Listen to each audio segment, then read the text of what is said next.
చోట్లు సంచరిస్తూ ఉంటారు స్వామివారు. నిత్యం గంగాంభసి స్నానం భిక్షాచ కమలాలయే మాతులుంగపురే నిద్ర స్మృత సన్నిధికృత్ సదా అని చెప్తున్నాడు ఇక్కడ వేదధర్ముడు. నిత్యం గంగాంభసి స్నానం, కాశీక్షేత్రంలో నిత్యం గంగా స్నానం చేసి, భిక్షాచ కమలాలయే కొల్హాపురి లక్ష్మీ వద్ద భిక్షాసనం చేసి, మాతులుంగపురంలో నిద్ర చేసి ఉన్నటువంటి దత్తాత్రేయుడు ఏ క్షేత్రంలో ఆయన పట్టుకోవాలి? ఇప్పుడు అది ప్రశ్న. ఒక్కొక్క క్షేత్రంలో ఒక్కొక్క చోట ఉంటే ప్రధానంగా ఏ క్షేత్రం?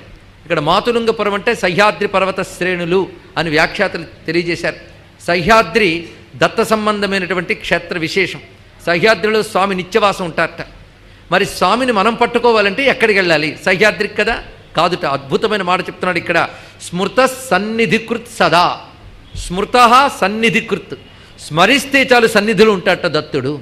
అందుకే దత్తునికి మాత్రమే ఉన్న ఒక ప్రత్యేకమైన నామం స్మర్తృగా.